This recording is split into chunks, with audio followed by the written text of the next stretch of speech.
Hey everybody, Dr. Kramer over at Hope Upper Cervical Spine Center. This morning I was having a conversation with one of my friends about working out. And working out is a fascinating phenomenon if it's something you have ever explored.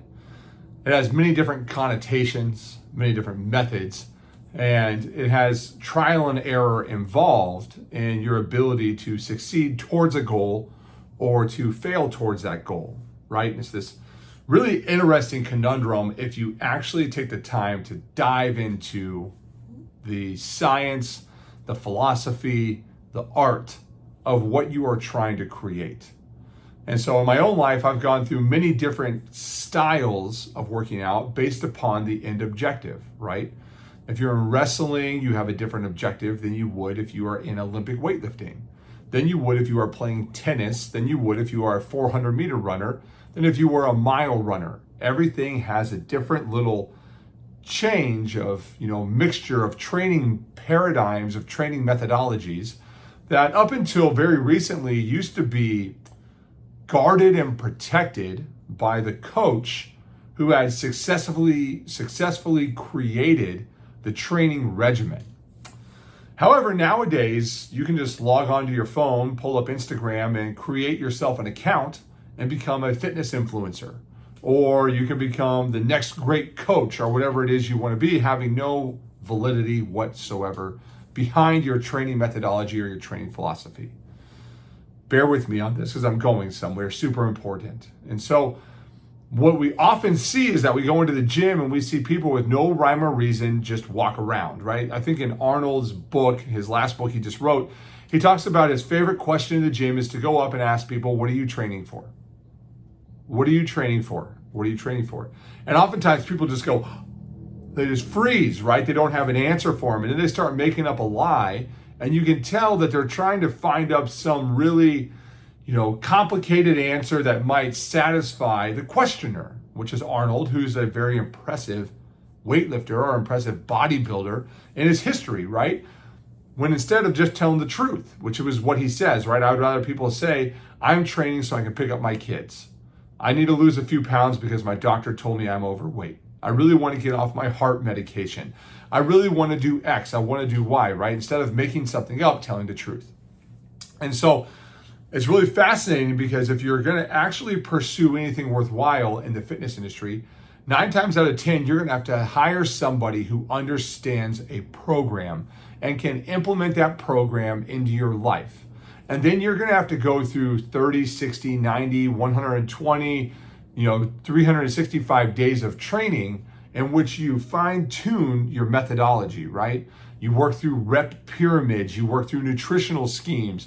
You look at if I need more carbohydrates or if I need more protein or if I'm going to be, training for a bodybuilding competition, how many weeks out do I need to go when I start my cut, right? Like there's very different methodologies that you're going to have to go through in order to achieve your end result. And the same can be said about pursuing health.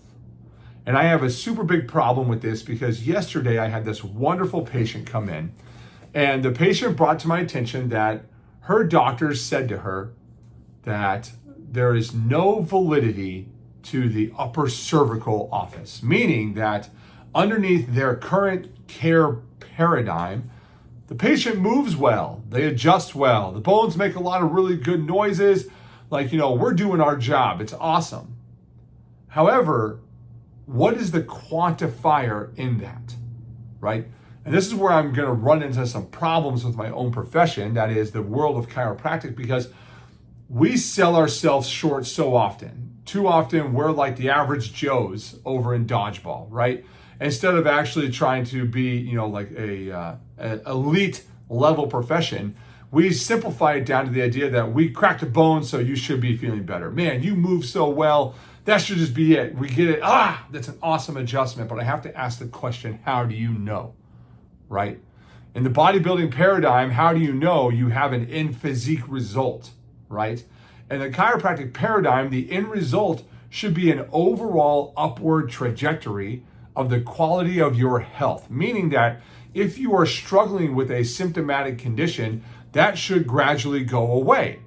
And then from going away, you should be looking at maintaining your level of health or continually improving your level of health or adaptability through preventative interruption or preventative engagements that help you fine tune the needle of your life. And so this is where I think the measure comes into play. And this is where I think this should help most of you better understand the principal dynamics of chiropractic care and upper cervical care. It's not about how loud the bone cracks. It's not about how many bones you get to crack. It's not about how the bone moves. It's not about your range of motion. It's not about the quality of the adjustment, period. It is simply about, did I actually introduce a force that caused an autonomic change that can be measured and quantified? And if I measure and quantify that adaptive change and I restore normal integrity to the nervous system over time, then the spinal structure should also change into an optimal position. So this is what my profession loves to do. They love to take an x-ray of you and go, oh my God, this is the worst spine I've ever seen. Look at this lipping and spurring, degeneration, spinal stenosis. You have a reversal of your cervical curve. This is going to take 100 million visits to fix this. You need to see me 5 times a week, 2 times a day for the next year. It's going to cost you 25 grand, and you need to tell your husband and tell your daughters and tell your sons and your friends and bring them all in here so we can fix all their problems. It's insanity. It's nuts. It's not truthful. It's not being humble. It's not being honest. It's not taking care of the person. See, if you're going to pursue services, you should have periodic check-ins, just like you would if you're going to hire a trainer. 30 days in, you should step back on that scale. Did my body mass change? Did I gain more muscle? Did I lose more fat? Am I seeing an increase in size and dynamics? Is my strength numbers going up?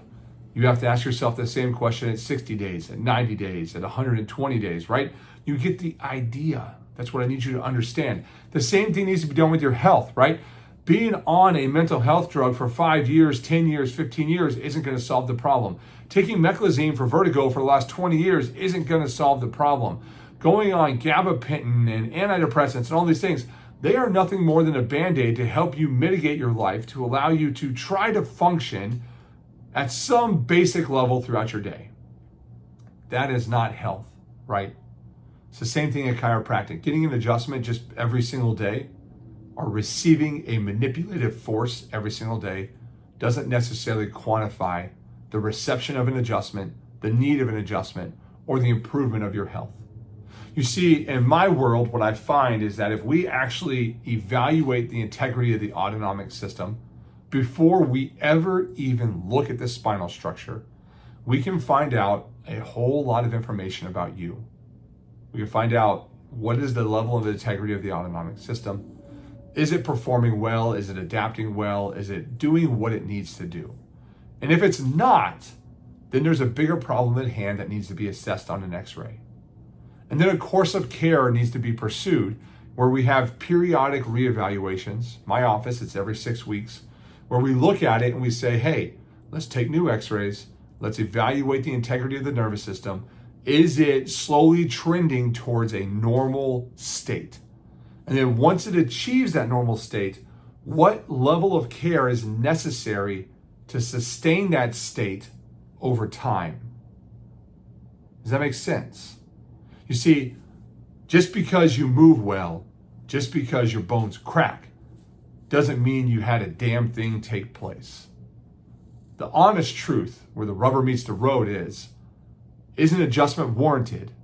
First, you have to measure that by evaluating the integrity of the nervous system.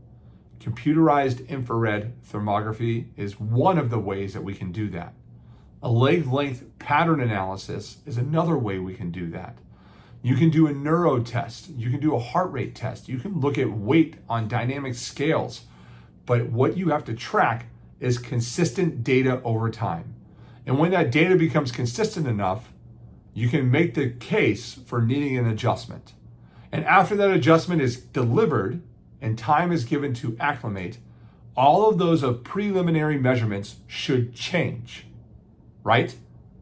And then as they get better, you should take new x-rays because your structure that was the problem to begin with should be better, reflecting an improvement in the optimal function of neurology. That is the measurement of how chiropractic should and can get you well. In a traditional upper cervical office, this is the basics that we run through on every single patient. Our job is to move that needle on the upward trajectory to help you achieve your health goals. That, my friends, is the truth of what chiropractic is, and also the truth of what it is not. Because let's be real, just because you move well doesn't mean you're going to get healthy.